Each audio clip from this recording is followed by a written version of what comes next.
ധിക്കാരികളും അധർമ്മകാരികളുമായ ഒരു ജനതയെ അള്ളാഹു എപ്രകാരമാണ് കൈകാര്യം ചെയ്തത് എന്നതിനുള്ള വ്യക്തമായ ഉദാഹരണമായിരുന്നു ആദ് ജനത. ഹൂദ് അലൈഹിസ്സലാമിന്റെ ജനതയായ ആദ് സമൂഹത്തെക്കുറിച്ചാണ് പറഞ്ഞു വരുന്നത്. ഒരു ജനതയെ പൂർണ്ണമായും ഭൂമുഖത്തു നിന്നും തുടച്ചു നീക്കിയ ചരിത്രം. അൽ അഹ്കാഫ് എന്ന യമനിന്റെയും ഒമാനിന്റെയും ഇടയിൽ ജീവിച്ചിരുന്ന ആളുകളായിരുന്നു ആദ് സമൂഹം. നൂഹ് നബിയുടെ ജനതയെ അത്യുഗ്രമായ വെള്ളപ്പൊക്കത്തിലൂടെ നശിപ്പിച്ചു കളഞ്ഞതിനു ശേഷം ഭൂമുഖത്ത് വിഗ്രഹാരാധന പരിചയപ്പെടുത്തിയ ആളുകളായിരുന്നു ആദ് ജനത. അള്ളാഹു അവർക്ക് എല്ലാ അനുഗ്രഹങ്ങളും ചൊരിഞ്ഞുകൊടുത്തു. അങ്ങനെ അവർ സമ്പൽ സമൃദ്ധിയിൽ ജീവിച്ചു പോന്നു.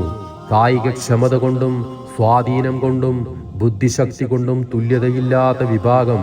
പർവ്വതങ്ങൾ വെട്ടിയുണ്ടാക്കി മഹാസൗധങ്ങൾ അവർ പടുത്തുയർത്തിയ കൊട്ടാരങ്ങൾ കണ്ടാൽ മരിക്കാതെ എന്നെന്നും ജീവിച്ചിരിക്കും എന്ന പോലെയായിരുന്നു. ആർക്കും കീഴ്പ്പെടുത്താനാവാത്ത മല്ലന്മാരായിരുന്നു അവർ. എല്ലാവരും അവരെ ഭയപ്പെട്ടു. അവരുടെ ശാരീരിക ശക്തിയെക്കുറിച്ച് വിശുദ്ധ ഖുർആൻ വിശേഷിപ്പിച്ചത് അവരെ പോലെ ശക്തരായ ഒരു ജനത മറ്റൊരു നാട്ടിലും സൃഷ്ടിക്കപ്പെട്ടിട്ടില്ല എന്നായിരുന്നു. ശാരീരിക ശക്തിയെ കൊണ്ട് അവരെ താരതമ്യം ചെയ്യാവുന്ന മറ്റൊരു തലമുറ ചരിത്രത്തിൽ കടന്നുപോയിട്ടില്ല. ഈന്തപ്പന മരങ്ങൾ പോലും സ്വകരങ്ങൾ കൊണ്ട് മറിച്ചിടാൻ സാധിച്ചിരുന്നയാളുകൾ. പർവ്വതങ്ങൾ വെട്ടി വലിയ സൗധങ്ങൾ അവർ നിർമ്മിച്ചു. ആ വഴി ആരെങ്കിലും കടന്നുപോയാൽ അത്ഭുതത്തോടെ ചോദിക്കുമായിരുന്നു, ആരുടേതാണ് ഈ നിർമ്മിതികൾ എന്ന്. അതായിരുന്നു ആദ് ജനത. ബിംബാരാധകരായിരുന്ന ആ ജനതയിലേക്ക് അവരിൽ നിന്നു തന്നെ അള്ളാഹു പ്രവാചകനെ അയച്ചു. ഹൂദ് നബി അവരെ ഏകദൈവാരാധനയിലേക്ക് ക്ഷണിച്ചു. ബിംബാരാധനയുടെ നിരർത്ഥകതയെക്കുറിച്ച് അവരോട് പറഞ്ഞുകൊണ്ടേയിരുന്നു. എന്നാൽ അവർ അദ്ദേഹത്തെ പരിഹസിക്കുകയും അനർഹമായി ഭൂമിയിൽ അഹങ്കരിച്ച് നടക്കുകയും ചെയ്തു. അവരദ്ദേഹത്തോട് പറഞ്ഞു, നീ ഞങ്ങൾക്ക് വ്യക്തമായൊരു തെളിവും കൊണ്ടുവന്നിട്ടില്ല. നിന്റെ വാക്കുകേട്ട് ഞങ്ങൾ ഞങ്ങളുടെ ആരാധ്യരെ വെടിയാൻ പോകുന്നുമില്ല. നീ സത്യവാനാണെങ്കിൽ ഞങ്ങളെ പറഞ്ഞു ഭയപ്പെടുത്തുന്ന ആ ശിക്ഷയിങ്ങ് കൊണ്ടുവരിക. ഞങ്ങൾ അതിനെയൊന്ന് നേരിൽ കാണട്ടെ. അഹങ്കാരത്തോടെ അവർ പറഞ്ഞുകൊണ്ടേയിരുന്നു, മൻ അശദ്ദു മിന്നാ ഖുവ്വ, ഞങ്ങളെക്കാൾ കരുത്തരായ മറ്റാരുണ്ട്? ഹൂദ് നബി അവരോട് പറഞ്ഞു, എന്റെ ജനമേ, നിങ്ങൾ അള്ളാഹുവിനെ ഭയപ്പെടുക. അവനല്ലാതെ നിങ്ങൾക്കൊരു ദൈവവുമില്ല. എന്റെ ജനമേ, ഇതിന്റെ പേരിൽ ഞാൻ നിങ്ങളോട് യാതൊരു പ്രതിഫലവും ആവശ്യപ്പെടുന്നില്ല. എന്റെ ജനമേ, നിങ്ങൾ പശ്ചാത്തപിച്ചു മടങ്ങിയാൽ അവൻ നിങ്ങൾക്ക് ആകാശത്തു നിന്ന് മഴ വർഷിപ്പിച്ചു തരികയും ഇനിയും നിങ്ങളുടെ ശക്തി വർദ്ധിപ്പിച്ചു തരികയും ചെയ്യും. എന്നാൽ അവരുടെ മറുപടി ഇതായിരുന്നു, നിനക്ക് ഞങ്ങളുടെ ദൈവങ്ങളിൽപ്പെട്ട ഒന്നിന്റെ ദോഷബാധയേറ്റിരിക്കുന്നു.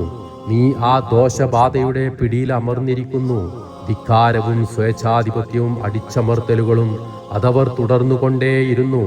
അവരുടെ കുറ്റകരമായ ഈ സമീപനം കണ്ടപ്പോൾ അദ്ദേഹം അള്ളാഹുവിനോട് പ്രാർത്ഥിച്ചു. അള്ളാഹു അദ്ദേഹത്തിന്റെ പ്രാർത്ഥന സ്വീകരിച്ചു.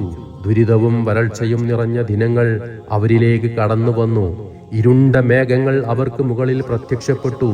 അവർ വിചാരിച്ചു, വരൾച്ചയ്ക്ക് ശമനമായി കൊണ്ട് മഴ വർഷിക്കാൻ പോകുന്നുവെന്ന്.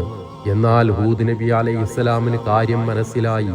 ആ വിധി വന്നപ്പോൾ ഹൂദിനെയും വിശ്വാസികളെയും അള്ളാഹു രക്ഷപ്പെടുത്തി. അങ്ങനെ അത്യുഗ്രമായ കൊടുങ്കാറ്റ് അവരെ പിടികൂടി. 7 രാവും 8 പകലും ഇടതടവില്ലാതെ അതിശക്തമായ കൊടുങ്കാറ്റിനെ അവരിലേക്ക് അയച്ചു. നാശകാരികളായ ആ ജനതയെ വേരോടെ പിഴുതെറിഞ്ഞു. നുരുമ്പിയ ഈന്തപ്പന തടികൾ പോലെ അവർ ജീവനറ്റ് കിടക്കുന്നത് നിനക്ക് കാണാമായിരുന്നു. അങ്ങനെ പൂർണ്ണമായും അവരെ നശിപ്പിച്ചു കളഞ്ഞു. അവരുടെ സമ്പൂർണ്ണ നാശത്തിന് ശേഷം അള്ളാഹു ചോദിക്കുന്നു, അവരുടേതായി വല്ലതും അവശേഷിക്കുന്നത് നീ കാണുന്നുണ്ടോ? അവരുടെ വല്ല ശേഷിപ്പുകളും നിന്റെ ദൃഷ്ടിയിൽ കാണുന്നുണ്ടോ? അതായിരുന്നു ആദ് ജനത. തങ്ങളുടെ ശക്തിയിലും സമ്പത്തിലും നിർമ്മിതികളിലും അവർ അഹങ്കാരികളായി മാറി. ആർക്കും തങ്ങളെ കീഴ്പ്പെടുത്താനാവില്ലെന്നവർ കരുതി. അള്ളാഹുവിന്റെ പ്രമാണങ്ങളെ അവർ നിഷേധിച്ചു തള്ളി. ദൂതന്മാരെ അവർ ധിക്കരിച്ചു. എന്നാൽ ഐഹിക ജീവിതത്തിലും ഉയർത്തെഴുന്നേൽപ്പിന്റെ നാളിലും ശാപം അവരെ പിന്തുടരും. അറിയുക, ആദ് ജനത തങ്ങളുടെ നാഥനെ തള്ളിപ്പറഞ്ഞു. അതിനാൽ ഹൂദിന്റെ ജനതയായ ആദിന് നാശം.